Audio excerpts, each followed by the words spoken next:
The NFL Week 8 finale pits Marcus Mariota suddenly and the Washington Commanders at a Kansas City Chiefs team that is on absolute fire. The Chiefs are massive 12.5-point home faves for Monday Night Football. We'll talk about Mariota now under center for the injured Jayden Daniels. We'll talk about the Chiefs turning their season around.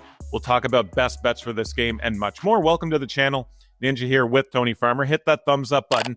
Hit that subscribe button. Let us know what you are betting for Monday Night Football in the comment section below. Turn those notifications on as well. We bring you preview vids for all of the primetime games, some college football as well. So if you're looking for bets, we have certainly got you covered. So, Tony, Jayden Daniels had his MRI earlier in the week, not out long term, but misses this one. Marcus Mariota takes over at quarterback. He's played parts in 3 games this season, over 400 passing yards, 3 touchdowns, 2 picks.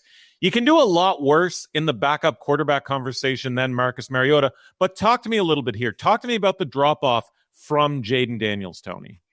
Yeah, I don't think this was the quarterback matchup that the NFL had in mind when they scheduled this game for primetime. But in terms of the drop-off, I have it about a little more than 3 points here, going from Jayden Daniels down to Mariota, which is a big difference in the NFL. Mariota is certainly one of the more capable backup quarterbacks in the NFL. Of course, you like that he has a ton of starting experience, but the fact that Jayden Daniels is so damn good makes this drop-off significant. Daniels' ability to pick up, first downs with his legs on 3rd and long, and really those intangibles as well, the ability to play in the clutch, which is going to come in handy, would have come in handy, in a primetime game in Arrowhead Stadium for sure. So they're going to miss him Monday for sure, no doubt.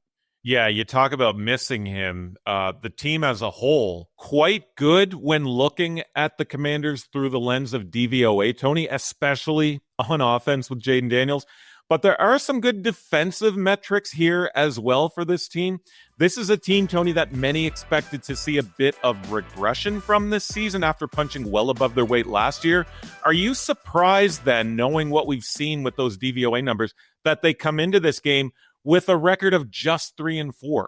Yeah, they've kind of had a weird season. They've only had 2 games so far that have been decided by 1 score or less. So they're either usually blowing teams out or they're getting blown out themselves. I think it's possible, that 41-point effort against the Raiders in week 3 is kind of skewing their numbers a little bit. But my assessment of this team is that they're a very solid team. They're above average when they're healthy. And they're a very solidly below average team when they're not healthy, and they're not healthy right now. Last week they played a game without their top 3 wide receivers. It's tough to win games in the NFL when you have cluster injuries like that, unless you're the Tampa Bay Buccaneers, of course. It doesn't affect them apparently, but otherwise it's tough to do, and I think that's what we're seeing from the Commanders right now. Rashee Rice returned last week for the Chiefs. 7 catches, 10 targets, 42 yards, a couple of touchdowns. As a seasoned NFL bettor, Tony, and from a betting perspective, how much does he actually mean to the Chiefs offense? And should bettors sort of hammer his prop markets? He's got 67.5 receiving yards on the board this week at DraftKings, 5.5 catches on the board as well. Just an exciting player to have both for the Chiefs and for prop bettors. Yeah, in retrospect, last week was the week to hammer him on props for sure. I gave out his anytime touchdown bet at plus 140 over at the expert pick section over at oddshark.com. He has 2 touchdowns, scores the first touchdown. And then, of course, as a gambler, instead of being happy that I hit my anytime touchdown bet, I'm like, man, I should have bet 2+ touchdowns. I should have bet the first touchdown bet. Of course, that's how it works, right? But it was pretty apparent in that game that Mahomes and the Chiefs were forcing the ball to Rashee Rice, kind of trying to make up for lost time. When he was out with that suspension, you saw guys wearing those T-shirts supporting him, sort of alluding to the fact that his suspension should be shorter, right?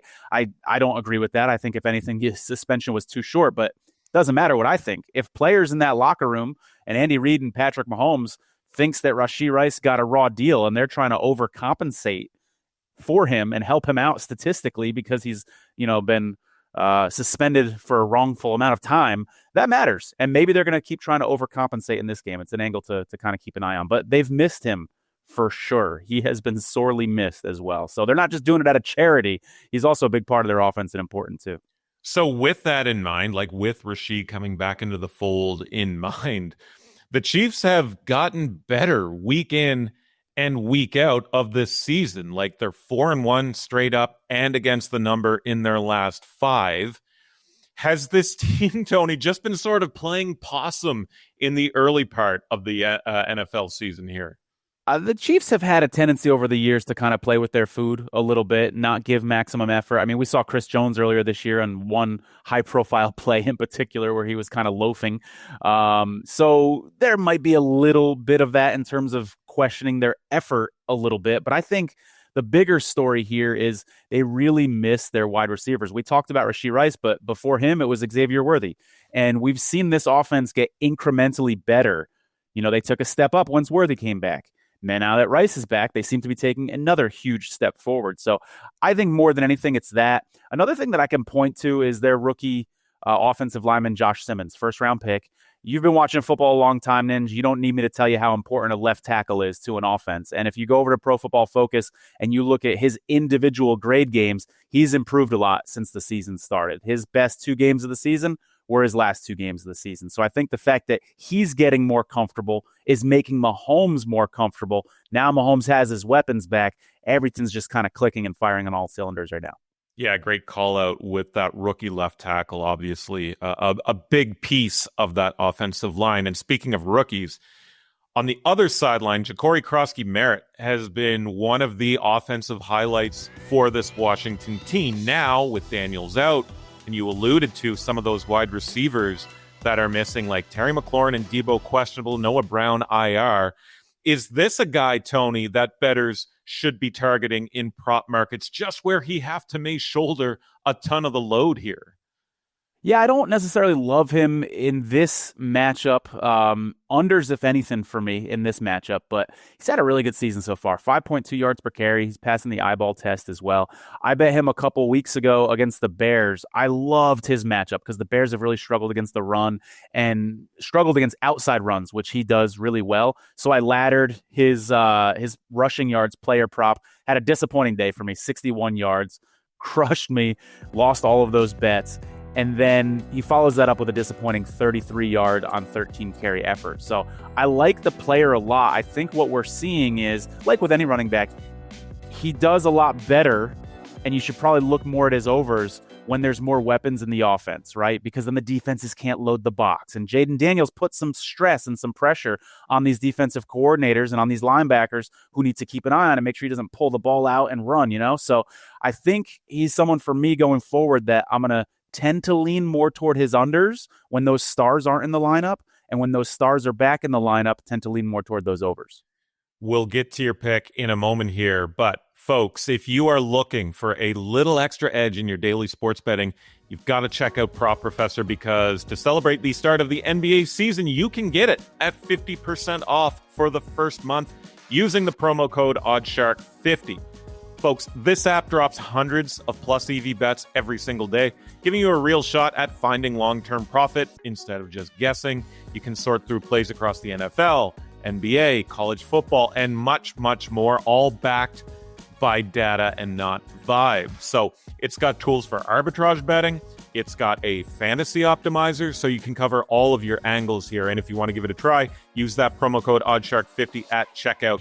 And remember, 50% off for that first month. Tony, let's get to your pick here. The Chiefs actually 3.4% plus EV at Hard Rock, at least right now, on an alt spread of plus 15.5. So Hard Rock bettors, take that into account. Chiefs team total under 28.5, still plus EV at DraftKings as well. Just a bit of a PSA as I scroll through here. But Tony, Commanders at a very, very red hot Chiefs team. What do you like here on Monday Night Football? Yeah, I'm not someone that likes to lay a big number like this very often, but I think in this case it makes a lot of sense. I've got the Chiefs minus 12.5, minus 108 over at DK. They're just clicking right now, as I alluded to. They've outscored their last 2 opponents 61-17, and they're going up against a team with no quarterback, with no starting quarterback, and with banged up wide receivers. So they're rolling right now. I think they're going to go ahead and keep rolling into that big Week 9 matchup with the Bills coming up.